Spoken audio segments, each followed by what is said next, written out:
Hello everyone, welcome to another Q&A episode on my channel. Every now and then I put a call out on my Instagram for questions that people may have on their minds. And when I'm kind of in between a few episodes, it's a great time to do this. I love answering questions for people who follow what I'm doing. So that's what we're doing today. The questions, I have a ton of them. There's some silly ones, there's some serious ones, a lot of serious welding related ones. So we're gonna try and mix it up, do the best we can to cover both. We're gonna keep it fun today. So what do you say? I got a coffee, you got a coffee? Whatever you wanna drink, it's all good. Let's jump into some here. All right, we got one from my buddy Daryl here, Olsen Metal Art. Follow this dude, he makes crazy stuff. Hey Dusty, could you go over the tungsten tip shape and how to achieve the best for aluminum, or aluminium? That's what you guys call it there. That's what people call it everywhere apparently. Everywhere but where I learned. Yeah, so listen, I'm not gonna tell you what's right and what's wrong. People going through my program, I give them a rough ballpark of how to prepare tungstens, kind of what I prefer, and I put forth like the reasons why I prefer these different preparations, as well as like some instances that I might find one might work better than another preparation. But generally for aluminum, I don't like taking a ton of time to really fine tune the balance on my machine. I get it pretty close to what I need.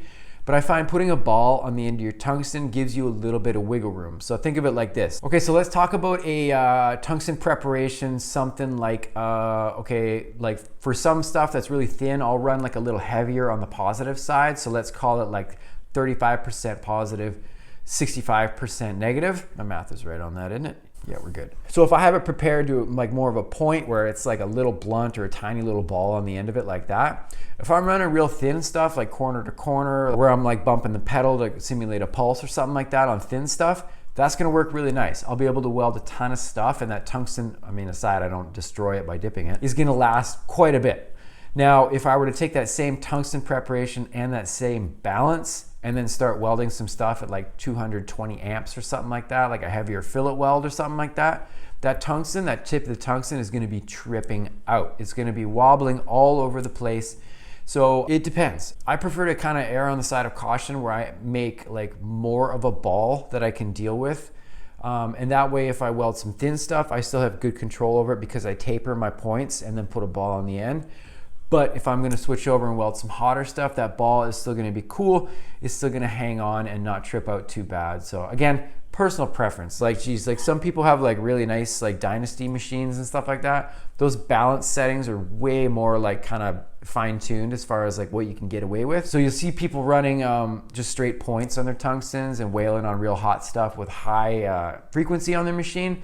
Again, you could totally set it up like that. It's all good. It's just what I prefer to do. Too much talking, need coffee. Okay, what do we got here? We got a question from Swarthy Welder 88. Do you like country music? Look, there was a time in my life when I listened to a lot of country music actually. Both my parents really liked country music when I was growing up. I listened to a lot of it. Maybe that's why I don't listen to it much anymore. More of a rebellion thing I'm having in my late 30s here. But no, there is some country music that I do really enjoy. There's a Canadian artist by the name of Corb Lund. Let me know in the comments below if you know who that dude is. His band and him are so good. One of the best songwriters in country music for sure. And he came from a punk rock background too, so I kind of respect him even more because of that. But it's just a good musician. I love that dude's tunes. We've been at a couple parties we've thrown on Corb Lund, and it goes down real well with a bunch of drinks and stuff. So I do have a place in my heart for country music, although I gotta say, if you flip through my Apple Music on my phone or my Spotify, you probably wouldn't find any country music aside from Corb Lund, maybe a couple of the songs here and there. For the most part, I kind of get down with like punk rock, pop punk, some metal. I love hip hop. I love some R&B. I love soundtracks to movies. Everybody knows that. I've actually got a little bit of a music announcement that's going to be coming up in a little bit here. I might talk about that later on in the Q&A episodes, so stick around for that. All right, we got another question here. Money Shift GTI, how is life? Thank you. I'm pretty good. How's yours? No, all jokes aside, like this, I mean, you saw the episode like maybe a couple weeks ago on my channel. It was this episode here. So again, with a lot of the questions I'm going to be getting, I'm going to be referring previous episodes that I've done on my channel. I'll point them out here in the episode, but I'll also put everything in the description below in order of what I'm talking about. So if I mention something you want to go check out, it's all in the description below. So yeah, that episode, well, there's a couple episodes I kind of talked about what's been going on in my life lately. It's been like really crazy, really busy. It's been a lot, to be honest, but like I made the jump. I went full time with what I'm doing here. It was like an initial real shock as far as like super anxiety, super like stress. I kind of have been struggling with that lately anyways, but like, you know, even being super organized, super detailed in how I wanted to make the jump full time, it's a trip. It's still a trip. Like so much stress and so much like worrying. Even though I'm good, like I got like, you know, savings tucked aside, bills paid for like a while. It's, well, not a while, but you know what I mean? It's like, I'm good for a bit, but it's still stressful. I got 2 kids, I got a wife, I got a house, I got to lock down here for the family. So it's a lot, but I've been through a lot of work trying to get my stress levels back under control. I've been working out a lot, which has really helped out. Getting back on my bike a little bit, which is good. More art in my life. Yeah, that balance certainly has started to turn the tides a little bit. So yeah, life's good. And I hope that everybody watching, like, look, I'm gonna speak to this a little bit, like, you know, I wasn't planning on talking about this, but like if people are going through some stuff, like, you know, I talked about it pretty openly, what I was dealing with, like some stress, anxiety, like stuff that was really depressing me for a while. If you're going through that, like for sure, like my heart goes out to you, and like make sure you're surrounded by people that you can talk to. You need to have people around you that you can just, not even a serious talk, just let them know how you're doing and stuff. And like, please don't take too much on yourself. I'm the type of person who likes to really like, just, I want to do everything myself. Man, we're getting off track here already. I'm already getting deep. Don't bottle stuff up inside if you're getting stressed about stuff. Like, do something about it. Take your foot off the gas with one aspect, just to give yourself that time where you can like maybe feel better about stuff. If you got a dog, pet your dog. I miss my dog so much. It sucks, but it is what it is. But yeah, no, seriously, take care of yourself. Take care of like mental health, physical health for sure. Like if you're feeling stressed, overloaded, a lot of stuff is stressful right now. Take care of yourself. Okay, we got one from Slow Caveman. Why are you so slow, dude? How wide are your aluminum welds with 1/8 filler?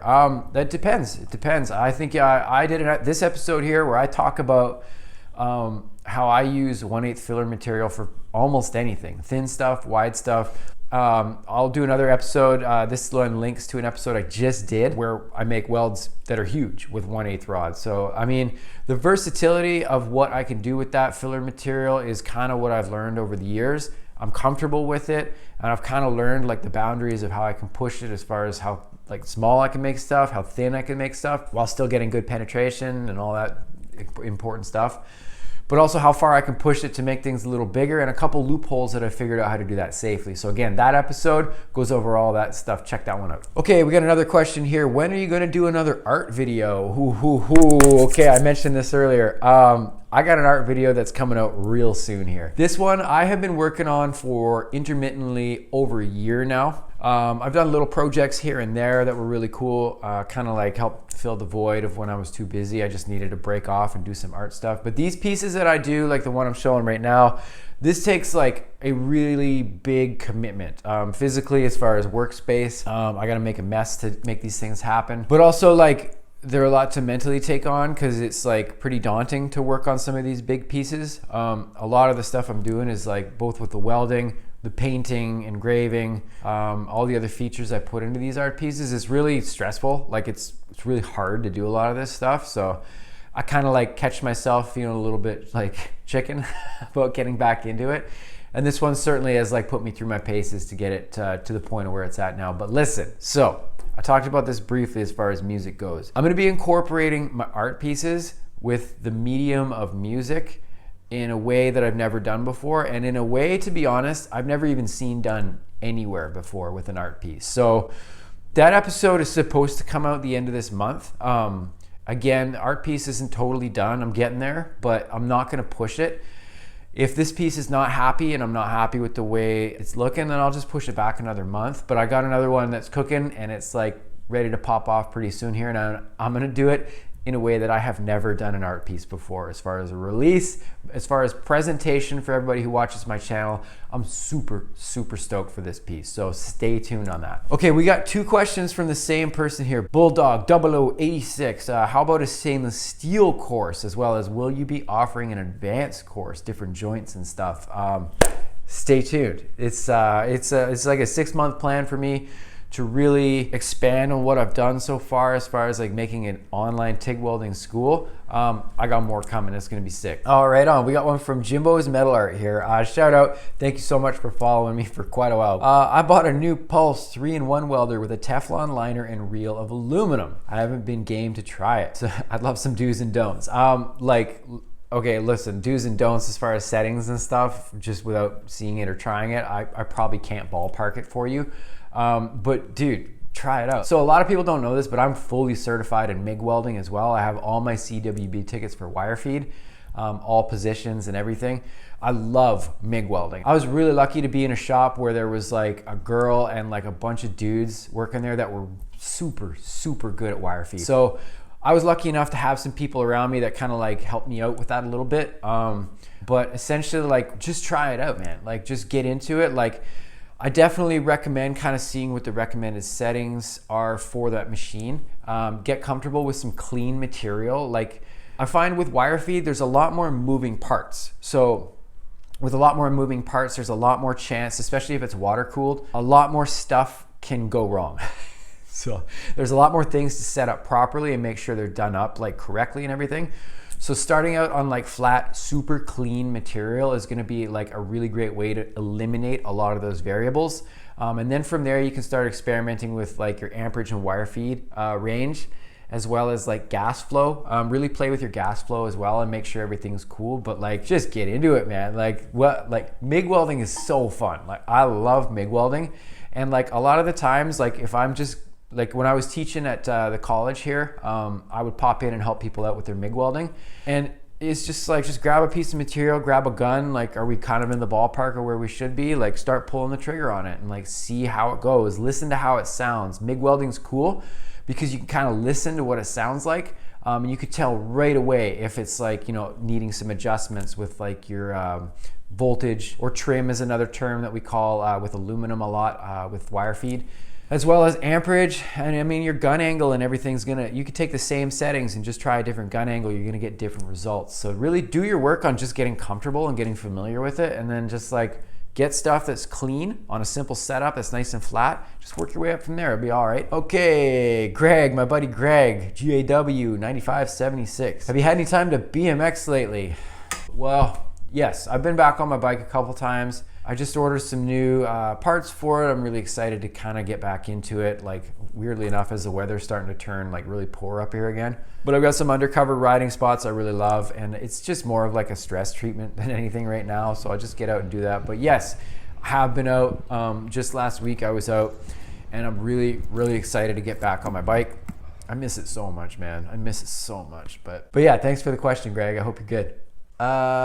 Justin Gingy? I think that's Justin. Justin, what's up? Best TIG welding gloves for the money. Well, listen, like, let's put money aside. If you're doing TIG welding, like, I don't care if the gloves cost 70 bucks. If they feel the best out of them, like, especially with stainless steel and stuff like that, like, I need that dexterity, and I don't mind spending the money on it. Especially when I was like working all the time and I was getting certified in CWB, and when I was in school and all that stuff, like I would throw new gloves on all the time. Like I was pretty shameless about it. I want to feel properly. I don't want to have any dexterity that's compromised by like a glove that doesn't fit that good. I actually got hit up by a glove sponsor maybe about 6 months ago.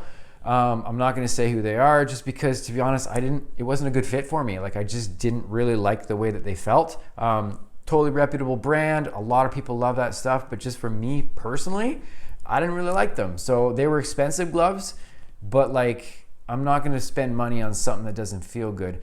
If there's a brand that costs like 70, 80 bucks for like, you know, killer dexterity, they last a long time and whatnot, I'll spend the money on them. But like everybody knows, I use Defiant metal gloves. I am sponsored by Justin, so I guess I gotta be honest about that. But like, listen, I used Defiant metal gloves like way before I was sponsored. I just genuinely like the way that those original ones felt. They were like white and looked kind of weird, but they felt super, super good. And then he started making those ones that like, the black leather ones fit great. The pink leather ones, I swear it's like, I don't know if it's the color that does something different to the leather in those gloves, but they're so soft and they move so well. So I love the black ones, and I definitely love the pink ones, especially for stainless steel. I really want to feel the filler rod in my hand. kind of better dexterity with the torch, like I'm gonna rock those gloves forever. Jamie Dombrowski, good ways to positively showcase work to gain clients. Killer question. So like, if you don't already, like if you have a side hustle or business, like you need your own social media. Like it's just different nowadays, right? You know, there's lots of ways you can do it. Like there's times when I was a little tight for cash and I wanted some extra money. I went and slapped some posters around the industrial area and I got jobs, like straight up, like people just phoned. So there's like, you know, kind of like grassroots way, like getting your name out there like that. But like, honestly, get social media and then don't just post when you have something to share. Like, post everything that you're working on. Like just keep up like a personality too. Like a lot of the time people will look up a business and if they see the owner of the business like posting all this stuff, talking to the camera, answering questions and stuff like that, as well as just showing whatever they work on, like you come across professional on social media, you will kill it. As far as jobs you've already done, like take crazy pictures of everything and just get ready to post that intermittently. Like I post photos of like the projects that I've done like years ago. I just have tons of photos of them. I just rotate through. Again, being professional in your social media posts, if you go that extra mile, have like really clear documentation of all the stuff that you're into and a lot of stuff that you work on. People who are checking out your company and checking out your work are gonna have a lot more to connect to. So again, obviously I'm biased because I have social media and I use it like crazy, but like that's the truth. That is the truth nowadays. Times are different. You gotta get with the times as far as like what people check out. So it's pretty important that you stay present with things online, post lots of stuff and just be a good person. You will do fine. Thank you for the question. Okay, Fraxior, sorry if I got that wrong. Any tips for welding 2 pieces of aluminum with different thicknesses? Ooh, fun, i.e. 1/4 inch to 3/8. Ooh, the big stuff. Having issues getting the thicker one to melt properly before the thinner one gets shitty. Thanks, Dusty. Great question. Like, I'm assuming you're TIG welding. Obviously, there's gonna be a bit of an overcompensation with aiming a lot of your heat input towards the thicker stuff. You can do that with manipulation of your torch. You can also do that by like making sure you add decent filler material at the starts. Like, listen, I've talked about this on my channel before, but anytime you're putting together something that's a little bit like unfamiliar or whatever, when you do a tacking procedure to put your project together, really pay attention to what's happening with your tacks. So I can't remember what episode it is off the top of my head. I'll put it here right now. And again, this will be in the description below. But like, when you are tacking something together, it's a golden opportunity for you to really kind of feel out what's about to happen when you arc up on something. So with mismatched thicknesses, I would start out by putting them like in a position where I would probably think I want the heat to go. So for example, if I have more of a like comfortable angle with having the thicker stuff on the bottom, as opposed to flipping it the other way, if you can, of course, if you can flip it. If you can flip it the other way and that works better for you, then do that. Put some thought into it before you start. But when you arc up to tack your joint together or tack your piece together, pay attention to what happens when you tack it. A lot of the times people just tack and they're done. That's all they do. They don't even look at the tack. Take a look at how your tack settles. Take a look at where your filler material goes. What I usually tell people when they're working in my program is when they're tacking together a joint, pretend that each tack is an actual start to a weld. You're basically going to get it to a point where you're like feeding it filler material, heating it up enough, and getting it ready to start moving, but then we're gonna stop. And then what do? When you stop, you flip up your hood, you take a good look at what happened. Look at your cleaning action. If your cleaning action is like nice and even, everything looks nice and good as if it was an actual start, then you're probably gonna be good to go. If you see that things haven't settled correctly, you got too much filler material in there, like obviously you need to address that stuff, but take a look at what is happening when you put your project together and then plan accordingly. Always make changes on the fly. Great question. Dylan Holden, 14, budget-friendly TIG machine. My gosh, there's too many options nowadays. There's legitimately too many options. Like the amount of machines that people have going through my program, and they're like, I mean, I don't even want to call them entry-level machines. I mean, that's kind of what they're marketed as, but they're super capable of really good stuff. So there's like a Lincoln 200 machine. It has like barely any advanced settings. I think it's got like a pre-programmed post flow, like you can't even adjust that. It's a cheaper machine, but it works dope. And so many people have been through my program with that machine. Prime Weld, there's been a ton of students through my program who use that. A ton of students using QandA Weld Like the QandA 201 Pulse D that I have on my channel and I've done, you know, dozens of episodes with, like I can't even count how many students going through my program use that machine. That machine, although I've griped a little bit about the accessories it comes with, I don't like the foot pedal. I'll still use it, it's all good. I do not like the torch lead, I won't use it. It's built really well, it's a good quality torch. You're not gonna have any problems with it. It's not gonna malfunction or like act up or anything, but it's just heavy. I've swapped out for a CK9 style torch when I'm using that machine for stainless steel. I love it. It's super, super simple. So like QandA Weld, Everlast, like gosh, like I've had, you know, dozens and dozens of episodes using my Everlast, both the 210 EXT, which I gave away to somebody. I'm gonna tell this story on my channel pretty soon here, but I went to teach a high school class and there was one kid who was just super, super motivated. His name was Kyle. Shout out you, Kyle, if you're watching. And I brought my Everlast setup with me to do demos all day at this school, which I did. This dude hung around to the end of the day. He wanted to help clean up and stuff, so I just straight up gave him my machine. I gave him the 210. He was stoked. He wanted to start his own business right out of high school, so I mean, like, come on. You gotta help foster that kind of interest in the trade. I think I gave him like a bunch of gloves and a bunch of other accessories too. Like, again, Kyle, if you're watching, man, like you rule. It was so cool to meet you, and like that whole day was sick. Like I worked with like dozens of students all day.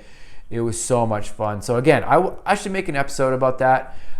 Maybe look for that on my channel pretty soon here. But again, budget-friendly TIG machines, like gosh, just do your research. Like find brands that are kind of like entry level, if you want to call it entry level, and then just look for reviews. That's the kind of the beauty of what we live amongst as far as like social media, YouTube and stuff.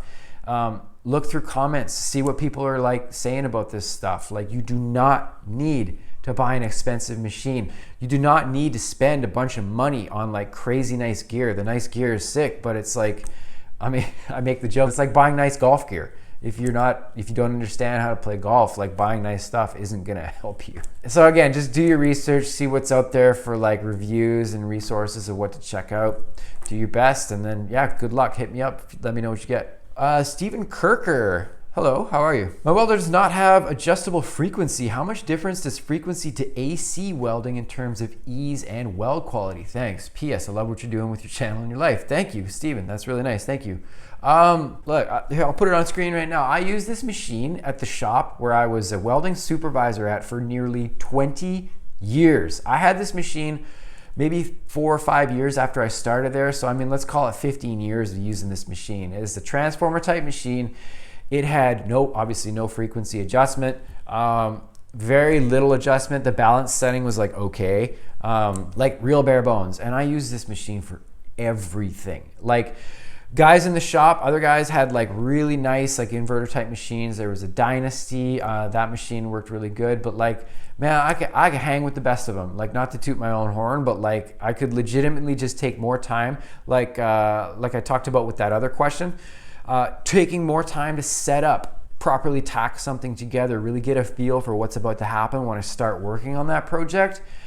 And then like, I mean, come on, you get set up, you get educated as to what's gonna happen. Like you can get some great work done without a frequency adjustment. Like frequency adjustment is really good if you wanna prepare your tungsten a certain way and you wanna kind of keep it that way.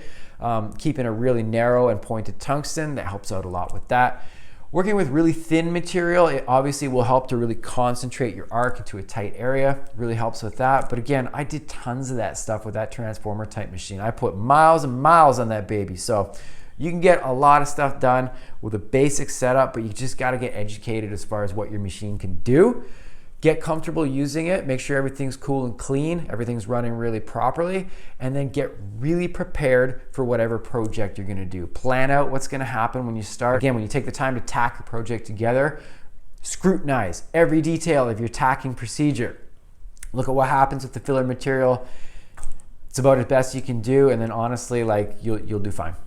Great question. Really good question here. TIQT, sorry, I don't know how to pronounce that, _ Miles. Thank you very much for this question. That's a great question. When and where did you go to welding school? Would you recommend it? So I've kind of gone intermittently to do my apprenticeship for welding. I probably started my apprenticeship back in like, God, like 2012, honestly. Like I worked at the same shop for well over 10 years before they offered me an apprenticeship. So patience paid off with that one. Sorry, this coffee's almost cold now. I should start drinking it. So I started my apprenticeship. I did the first 2 levels because obviously I had enough hours to just go consecutively if I wanted to and do all 4 levels. But I went first and did my first level. Then I went back like 6 months later, something like that, did level 2. That certified me at kind of like the halfway point, if you want to call it. It was like essentially where you get your C ticket. You write 1 major government exam for that. You get stamped in your book as your first level, which is cool. But then actually we had a bit of a lull at work where things got a little bit quiet, and I went consecutively pretty much and did my 3rd and 4th level almost back to back. I think it was probably like 2013 or 2014 I did that. So I went back for another ticket. It was a specialty metals ticket. So you learn a bunch of other stuff. It was really fun. A lot of TIG in that one, which is really cool. It's kind of where I saw how a lot of this stuff is taught. And then actually I got offered a job at the college. It was like when I was in my last level of my A ticket or doing my specialty metals ticket. I had already got my red seal stamp, written the exam for all that by this point. I was just finishing out the last stuff in my apprenticeship. They offered me a job as an instructor there. So I went back and did some like part-time instruction at the college. It's called Camosun College. It's a really, really legit school here. And it was just a total honor to be around other instructors who had been there for years. I learned a lot from them. They called me an instructor, which feels kind of weird. But honestly, I was asking so many questions from the other instructors who had been there for so long. I learned way more than the students that were there, that's for sure. And then I went back at one point, I did my certificate of supervision. So I was like a CWS, if you want to call it. It was a certified welding supervisor. That's the ticket I went back for. That one was cool. It was really fun. I learned a lot about how to like really break down my own work. It was really dense. That one was tough. Like I struggled with book work. I still did really well on the tests, not to brag, but I'm pretty proud of that because I was horrible in high school. So I stuck with it. I did my certificate for welding supervision, and I was very, very proud of myself for that.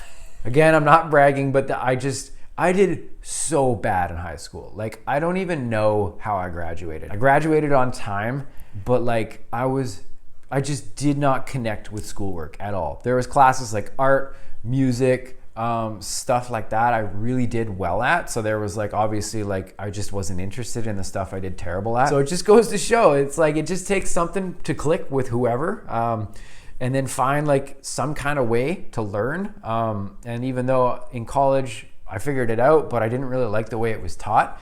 There was a couple teachers I really connected with, and I figured it out. So I was pretty proud of the fact that upon sticking with something, even though I wasn't totally like connecting with the way it was taught or connecting with like reading books, like that was really tough for me. You work hard, you can absolutely get this stuff done. So yes, I do recommend going to welding school.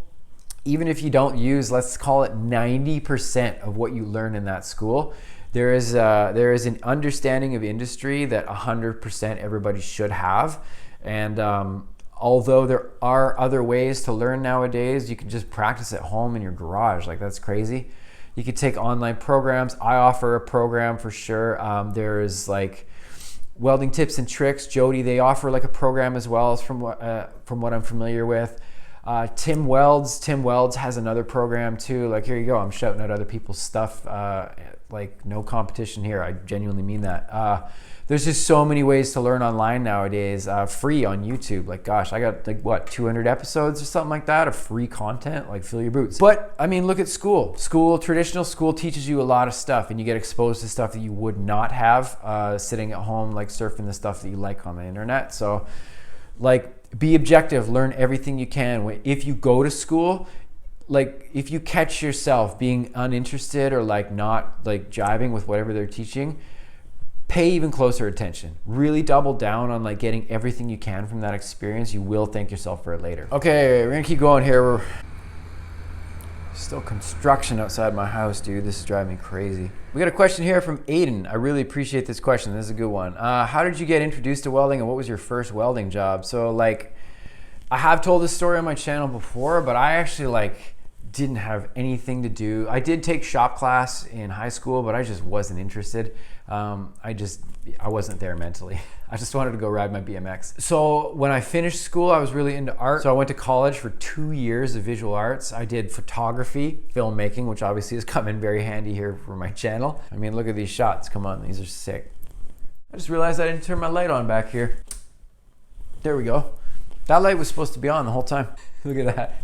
What kind of filmmaking student forgets to turn some of their lights on? So anyway, in college, one of the classes that I took that I really loved was sculpture. And in sculpture, we got to do metal sculpture. And in metal sculpture, I got to do like a week of oxyacetylene welding. For some reason, just totally connected with me. So another thing that kind of happened around that time after I got a little bit like interested in welding, let me know in the comments below who remembers the show Monster Garage. Hey, Jesse James, if you're watching this, you did so much for my career. I loved Monster Garage so much. The projects they worked on, the knowledge that Jesse James had for this trade, it was like a true craft to this man. It was just such a fascination with me, and it was kind of like the perfect storm. I got reintroduced to metalwork again. This show had just come out, and the show was like huge at the time. It was like 2000, I don't remember what year it came out, probably like 2002, 2003 or something like that. And I was hooked, man. I was super into this show. So yeah, that was kind of what got me into it. So I started to look for a job. I actually got a job at this shop that I ended up working at for like almost 20 years, sweeping the floor at night because I was still going to school at the time. I couldn't take the time to be part of the day shift, so they asked me if I wanted to sweep the floors, scrub the toilets, and I said, heck yeah. So I worked for about a year doing that, and what I did was actually they gave me permission when everybody left for the day. As long as I got my work done, I was allowed to play with the welders as much as I wanted. So obviously there was no YouTube at the time. It was legitimately just setting up material and just trying to figure out how to TIG weld. I thought it was really cool. Nobody helped me out. Nobody would give me the time of day to help me out. And I just stuck with it. I eventually like kind of figured some stuff out. Then they started throwing me a bone, helped me out a little bit. And then eventually I got on day shift, started getting into production TIG welding a little bit more. And then boom, 20 years later, I quit to do my YouTube channel. Crazy story. Lando Goodfingers, that's a killer name, by the way. How detailed do you get with your drawings before going to cut list? How do you communicate changes with clients after initial drawings? If you scratch something with a mill scale, how do you make it look unblemished? Your videos are dope and super helpful. Thanks. I won't spend a ton of time on all these questions, but as far as like my details before cutting something up, I'm a psycho. I measure things out so intensely. This table is sweet. So I gave a quick demo on this table just like last week. Again, that episode, go watch that episode. This table is sick. I'm very lucky to be able to have this in my shop here now. But one of the best things about this table is it's great for layout. You see how on screen right now, all I'm using is a piece of like soapstone or whatever, and I'm just drawing it out on the table, and I will literally draw every detail out in front of me, measure corner to corners, measure my outside, inside, center line, everything. I get crazy with my layout before I start chopping anything up. Now, if you're doing it for a client, like you mentioned, you need to be as clear with your client as you are with yourself, possibly even more so. As soon as you get them to 100% sign off on it, and you've got it in front of you that you're confident that what you have conveyed to your customer is exactly what you are going to cut, send it. You're good at that point. But seriously, lay stuff out. Like I have a whole stack, bunch of cardboard templates and stuff over there.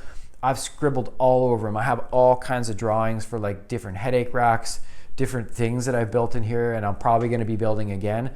Like even if I don't build them again, I got templates that I can use for like all kinds of other stuff. So I get super literal with my like details and measurements before I even plug in my chop saw. So again, do your time to get yourself organized first. So that way when you take your information, put it out there for your client to check out, you're good to go. As far as mill scale and stuff, like I use an orbital sander a ton for stuff like that. I'll blast something down with an orbital, especially if it's getting painted. It just helps to kind of uniform the surface. It makes it look real good. We got one from Del Spool here. What's the best way for a TIG welder to branch off and start their own welding company? Ooh, I like this one. Trying to get a motorsport and fabrication company. Okay, that's cool. Like, listen, make it a side hustle first. To be completely honest, like, there is a huge movement of everybody saying like, you know, do your own thing now and blah, blah, blah and all that. And obviously I have done that, but look, I had a side hustle of this YouTube deal and like the stuff I was doing out of my shop here for almost 3 years before I did it. So like, you need to think about it like this. So like, I don't know if you have kids or whatever, but like, I had 2 kids, or I still have 2 kids, and a wife. That is a huge responsibility. I cannot afford to make any mistakes at that point. So what I did was I saved up for a whole year. I planned out exactly how much money it would have taken me to basically live and support my family for essentially like 6 to 8 months. And I figured out a saving plan to basically have that bagged away for when I wanted to jump. You got to plan. You got to plan like someone trying to escape prison. And I really, really mean that. If you really want to do this, and you actually are really planning to do this, you gotta plan like crazy. There's a rapper named Russ. This guy has a really cool book, but anyway, he talks about like how he planned to make the escape to kind of take on his dream. And he said, study the craft like a psycho. He said that his basement, like up on the wall, if you looked at it, there was cutouts and notes of everything with strings going across the place. He said if you walked down to his basement, you would have thought he was either trying to solve a murder or plot one. He said he got so crazy with planning things out in advance, and that's honestly kind of what I did. I did the same thing. I made a plan for a year as far as financially how I wanted to set myself up so I was good, take a little bit of the stress off when you make the jump, but also secure jobs. Really find out what you're gonna be able to do. And a big piece of advice that somebody gave me was essentially, if you love doing something specifically, don't make it completely all of your work. If you take something that you love and you're simply doing it, trying to do it as many times as you can to get a paycheck, you're probably gonna burn out on it. So take a little bit of everything so that when you do get to do the things that you really enjoy, they still are very enjoyable. My art, for example, I originally thought that I wanted to make and sell art. I might still head towards that direction, but honestly, I changed my plan completely because I didn't want to lose interest and get burned out just trying to flip art pieces as fast as I could for a paycheck. So take that into consideration. Plan what you want to do as far as like how you're going to get clients. Plan what kind of product you can do, both with gear you have in your shop as well as availability of materials, and get planned financially. If you have a family and stuff like that, make sure you check all your boxes. Don't do anything rash. There was a lot of days where I was at my shop and I was so not having a good time just for some personal reasons and stuff like that. I was so tempted to jump earlier, so tempted. But you know what? I'm really glad that I didn't. I took my time, planned out my year, and it went pretty much to plan. I quit when I thought I would, and it all happened exactly how I hoped. So that's my advice. Just play it safe. Don't do anything rash. Start a side hustle so you can kind of get the feel of what things are like, and you can get yourself set up if you need to. It's a great way to kind of tiptoe into the deep end. This question came in here from this person here. I really appreciate this question. So they asked, best products for final finishing of aluminum that's a bit scuffed up. Got some bull bars on the go and they just want to get them to tidy up nicely. And it was actually answered by someone else here. They said, I had the same question. What kind of buffer do you use to buff that back rack you made? So yeah, that episode is right here. You can check it out. Listen, I like to uniform everything because I essentially treat it as if it's going to get painted by like the most detail revealing paint, like a gloss or something like that is always going to show every little scratch, every little blemish. Obviously, if I'm doing something for a client, I always find out what the finish is going to be. If they wanted aluminum, I need to make sure I keep things super, super clean. What I will do is if it's been scratched, I'll hit it with an orbital in just the areas and just kind of uniform it. And then I'll brush it with some 3M, like the Scotch-Brite material. And that'll like kind of uniform and grain the surface, which is kind of nice. As well as listen, just like if it's getting painted, just orbital everything. I have a Scotch-Brite grinder. Those are great. You can buzz things down real quick and just get rid of scratches. Be careful how you grind. Work with a flat pad. Don't work with your pad up on an edge because you'll put little dish marks into stuff. That's how you get stuff that really shows up before paint. And then just orbital it nice and smooth. Keep everything uniform. And then a nice way to check is to just take some of that 3M Scotch-Brite material, run it lengthwise, pick a grain direction, and then it'll kind of show you any imperfections you need to take care of. But that's how I do it. Okay, I think that is enough for today. This is a long episode. If you stuck with me, thank you very much. And listen, if you put a question in, I really, really appreciate it. Thank you so much. If I did not answer your question, I apologize. Obviously, I could go on forever about this stuff, but we're gonna do it again. So listen, follow me on Instagram. I'm gonna put calls to action out every now and then where I'm gonna take a bunch of questions, and I'm probably gonna be the day before I film an episode, just like I did this one here. So follow me on Instagram. Keep your eyes out in case I put that call out for questions again. again, and please fire them at me, make them fun. I love the fun questions, they're the best. Thank you so much for following what I'm doing here. I appreciate it to everybody. Do a random act of kindness for a stranger today. Always try and spread positivity. For Pacific Arc TIG Welding, my name is Dusty. Bill and chill, we will talk soon. Peace.